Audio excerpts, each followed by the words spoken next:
Well, let's move on and talk about another track now, because it is the British Grand Prix weekend coming up. We're all very excited of it because, I mean, we're not biased, but we are all British. And I know we have an international audience, but everybody loves Silverstone. I think it's fair to say it's one of those tracks that just gets everybody's blood pumping a little bit faster.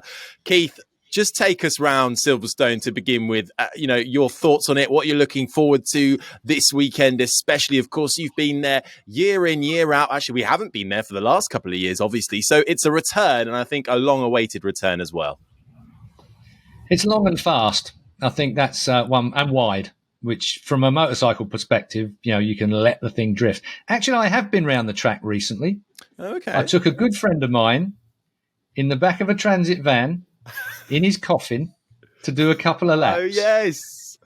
Mick Hemmings of Mick Hemmings Motorcycles, Norton fame, rest in peace, Mick, a very, very good friend of mine that when I was very young, he had a shop in Northampton and I used to go training with him. He was a bit older than me, obviously. I know it's hard to believe right now, but Mick was a really good lad, really, really good lad. And one of the things he wanted to do with a friend of his, Tim Abbott, another shooting friend of his, was to do a last lap. So it was Mick's last lap, and we did Silverstone, full circuit.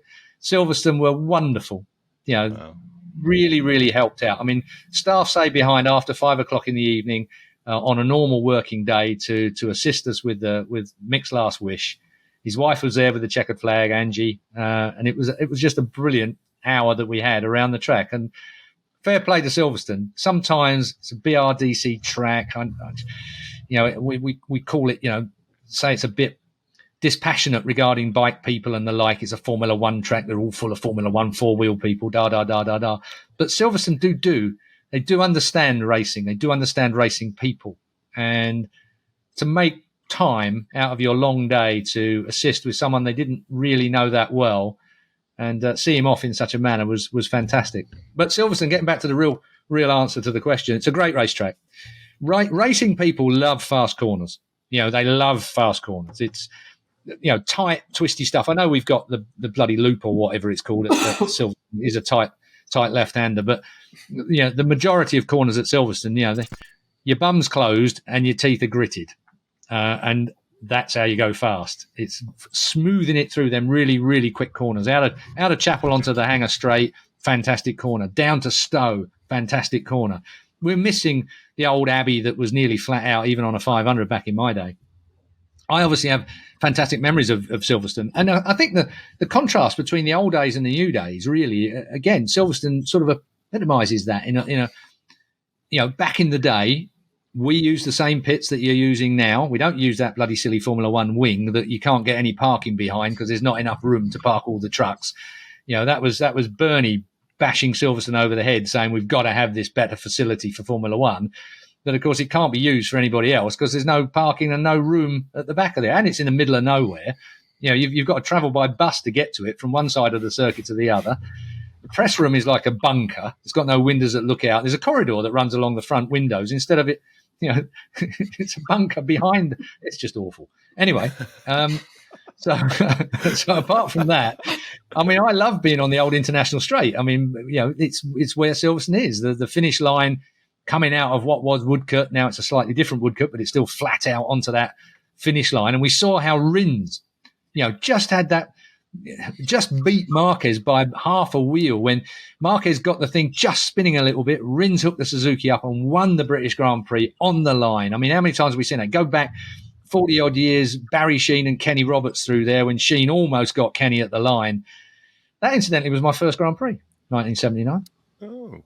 I was riding a 3-cylinder TZ 350.5, in other words, 500 and something cc, homemade 500. And that really brings us, I suppose, full circle in that you could run what you built to the track, turn up at the gate with an ACU, Autocycle Union permit, and they may or may not let you qualify to ride in the Grand Prix.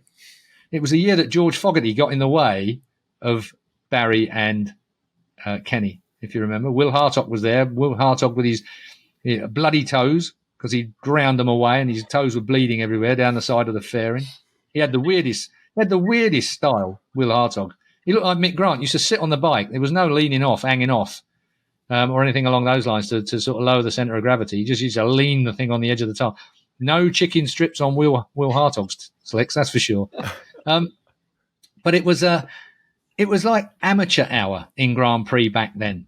Now it's so incredibly professional, just about as professional as you'd want it to be. I don't think, I'm sorry if I sound like I'm flogging poor old Formula One a bit hard here, but you wouldn't want it to be as professional as Formula One. Sorry, Harry, I know you're a car member, but we love you. Hey.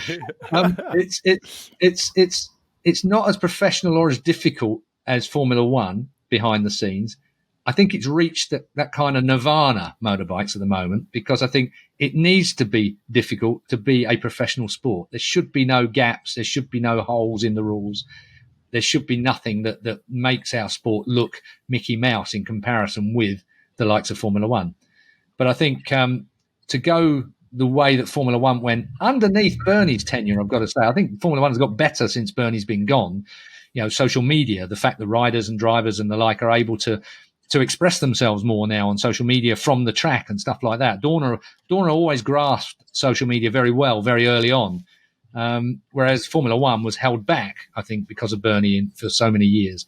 And some of the young drivers that you've got now in Formula One are brilliant. I mean, Lando Norris, George Russell, just great characters, young, charging characters. And I like that. I think Formula One in the last year, apart from the racing, which is still struggling a little bit in excitement terms, I think some of the stuff behind the scenes is brilliant. And you're not going to give me a slap for that, Harry. I know Did you not see Hungary? Okay, 1 in a million. Yeah. Okay, you make a fair point. But Silverstone is a racetrack. It's had alterations, but most of them have actually been pretty good. I think that the way that technically, it's still got the fast bits. It's got a couple of slower corners on it now, but you know, as has been proved so many times, it can be won through that last complex. You know, it ain't over until it's actually physically checker flag over. Silverstone tends to provide some good entertainment. Pete, what are you looking out for this weekend as well? Of course, as we alluded to, it's been 2019 was when Alex Rins took the win. So, you know, we've had a couple of years out. So I think everyone's going to be desperate to get back on track. Yeah, and don't forget, 2018 was when the race was cancelled because of the rain and the you know, the asphalt problems. But so yeah, it's been a difficult time for the British Grand Prix. So you know, let's hope first of all we get the kind of crowd that was seen at the Formula One race. I think that would be a fantastic atmosphere. As Keith was saying, that, you know, the track, all the riders love the track. You know, it's fast flowing. They can use all the power of these bikes. You know, it's got a bit of everything. You've got the twisty high speed sections, the slower sections. There's no you know, one bike that's a clear favorite. And yeah, I think it's, you know, there's a lot to look forward to this weekend on and off track. We've got the British riders coming in, the British fans getting a race again. You know, I think even the weather is looking good. So whoever booked that did a good job. Yeah. A non-wet British Grand Prix weekend. The thing about the British Grand Prix as well is it presents certain opportunities that you don't expect. There are certain tracks during the course of the season that you don't really know who's going to do the business. You know, Le Mans is one that Le Mans, a completely different type and style of track, of course it is, but it sort of presents you sometimes with a winner you weren't expecting or a top three that you weren't expecting. And I always get the feeling with the British Grand Prix that, and I think this year is going to be that more than ever. I mean, you're going to be asking us in a while, Harry, what our predictions are, and that will be a bloody nightmare. Yeah. Because it's, you know, it has so many combinations that suit every motorbike one way or another. Tyres are going to be an issue. I think that it'll be interesting to see how Michelin have handled the tyre allocation this year, bearing in mind we've been away for such a long time, and that makes a massive difference in tyre allocation. Whoever gets the thing to hook up well and do race distance. And when you've got free practice, which free practice is you're basically practicing, you're qualifying for qualifying. You know, so you don't have as much time to spend on a race distance run, perhaps in free practice. You're more concentrating on, I've got to get through to qualifying 2. And if I don't, I've only got 2 places left in qualifying 1 to try and make it through to the front 4 rows of the grid. Now, that's a big issue.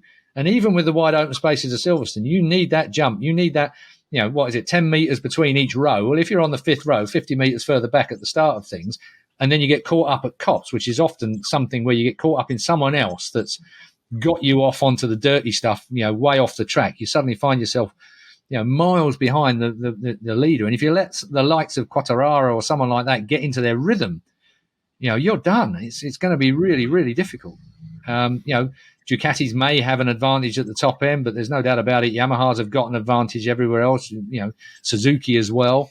What will the Aprilia do? Will the Aprilia break in the top 5? I mean, are they now, with all this news of Maverick joining them, are they on a high? Are they on the crest of one of those psychological waves that you get sometimes that a team's really up there, and it just gives them that extra edge that you can't discern. You don't know where it came from, the extra edge. And that's what a British Grand Prix or an Italian Grand Prix or a Spanish Grand Prix to a national does to you. You arrive and it's not the same this year because there's not the same amount of work that a rider has to do. Normally you have Day of Champions on a Thursday. Day of Champions for Two Wheels for Life is a massive, massive event for the charity of MotoGP, and does wonders for motorcycling generally, globally, as far as image is concerned. Then you've got, after the riders have spent their day at the Day of Champions and then the press conference on Thursday night, it's beginning to ramp up. The atmosphere is ramping up. People are there from Thursday now, remember, because of Day of Champions. You've got people making a festival out of it. The car parks are already full. The tents are already up. You've got the Woodlands bar that's going nuts from sort of Friday night onwards. It's a real, you got a festival. You usually got bands that are playing and stuff that's going on. It's a massive thing, big fairground. One thing Silverstone has got, apart from a long, fast flowing racetrack that's going to give us great racing, is a massive piece of land. It is a huge space. It was, they flew bloody Wellingtons out of there, didn't they? I mean, it was a World War II bomber base where you needed like 100 miles to get the things off the ground fully loaded. And it is still like that. It's a massive, great area of land that they fill really, really well. I love the atmosphere of a Grand Prix generally, but I mean, a British Grand Prix is a little bit special. And again, I'm sorry if you're from Italy or from Germany or wherever you might be, I'm sure you feel the same way about your home Grand Prix. And we love your Grand Prix too. But the British Grand Prix for me is a very special event. First time I ever went there, took my breath away. It's the only podium I had in a Grand Prix. And I was a privateer. So to do it, when I did it, I split the two factory Kawasaki's on a homemade 350 Yamaha. We hand built the bloody thing in the back of a van. So to split the two factory Kawasaki's at the time at our home Grand Prix, the guys who sponsored me built the hospitality units around Woodcote Corner, a firm called STC Builders from Bedford. And the two men who owned it, a fellow called Dave Ledson and Bob Reynolds. Dave, and we talk about mental health quite a lot nowadays. Well, Dave, unfortunately, took his own life a long time ago. And he was a fantastic man. He used to play the guitar. He was a multimillionaire, had everything. He'd worked so hard, had everything he could possibly want for he and his family, and yet it still got the better of him, is the point I'm making by mentioning Dave Ledson. Bob Reynolds was the other partner. Bob, unfortunately, passed away a couple of months ago now as well, so I've lost both these geezers, and they were really good boys with me. But to be in their hospitality suite, they were there for the next 3 days. They never went home. They didn't wash. They just kept getting more booze and more food in. It was incredible. I'd never been amongst people like it in my life. And I think I've seen it in Italy. I think where they never go home and so on. But I've never seen British people behave in such an outrageously fantastic way. Am I kind of painting a picture of how wonderful it is at the British Grand Prix? If people weren't sold already, you've got to be. And the fact it took your breath away, not easy to do that for Keith Huewen to not be able to talk about anything. So that really is the power of Silverstone. But come on then, let's put your money where your mouth is. Prediction time. As Pete said as well, Silverstone doesn't particularly, historically, hasn't favoured a lot of particular manufacturers or drivers in the past. Here's how the points stand at the moment, and it's actually embarrassing considering we're sort of nearly halfway through the season, however long the season turns out to be. Keith is leading with 2 points, and Pete and myself are equal on 1, so at least there's no embarrassing 0 points. But I'm going to go first this time, and I'm changing it this time. I'm going to ask you to do your top 3, but even if it's not in the right order, and you get one of them on the podium, I will give the point. So it will start to rack up the points, if that makes sense. So even if you put Zarco on third and he wins it, you will still get a point because he's in your top three anyway. And then you get an extra point if you've got the top three bang on. Sound good? We'll roll with it anyway. All right, so here's my top three. So I'm going to steal Quartararo off the bat. He's going to win. Then I'm going to go for Marc Marquez in second. And Not then, a bad shout, young man. Yeah, thank you. I'm learning. And then Jorge Martin in third is going to be my final podium finisher. So, Quartararo, Marquez, and Martin, my top three. Keith, let's go for you next, shall we? Quartararo, I think that's a given around there. I think this is going to depend a hell of a lot on how the tyre situation is at Silverstone and the weather, of course. So I might just hedge my bets very slightly. I'm going to have a bit of Binder. Oh, okay. So I'm going to have Quartararo, Binder. Now I'm struggling slightly. Yeah, much better way of doing it like this, I think. Yeah, you like this, don't you? He's actually thrown that on us, folks. We didn't know that this was what we were going to do. Although, having said that, for the last 2 weeks, I've done the top three. Exactly. You'd be doing your top three, so you've got no excuse. No, that is true. But it is the British Grand Prix, and it means something. Okay, so I've got Quartararo, Binder. I'm torn. I've got a feeling for Nakagami. I don't know why, but I can't. I can't trust him. I can't trust him. So I'm going to go Bagnaia. Okay. Yes. Quartararo, Binder, Bagnaia. Now that is a really, really eclectic mix. You must admit that. Yeah. That would be a fun podium. It means I'm going to bomb terribly. Right. Okay. So, myself and Keith have both put Quartararo for the win. Pete, what's your top three? Well, I'm going to go with the guy who's 13th in the World Championship at the moment. I think that Alex Rins is going to revive his past Silverstone glory. Okay. And if we're going on the fact that really, as long as he's on the podium, then I'm willing to put him first. Get the point. You see what I mean? Yeah. So I'm going to play brave on that basis and say, Peace of the brave. Rins is going to. It's all going to fall into place after this nightmare season, and he does go well there. So he's going to win. Quartararo second. Don't need to explain that one. Quartararo is going to be up there. The Yamaha goes well there. Third. Mia is going to. I think the Suzuki has got good top end speed. It handles pretty well. It's got a bit of everything which Silverstone has got. So I'll go with those three. Nobody went for the newly pregnant doctor then. Nobody went for the Dottore. What an announcement. So Valentino, he may be pregnant, but he's not going to win the British Grand Prix according to us lot. No. Did you saw, I'm imagining we all saw the pictures, of course, naturally, the doctor. I'm wondering if he actually owned the stethoscope already or whether he just rented that. I don't know. I'd like to find I'll tell you what. Out.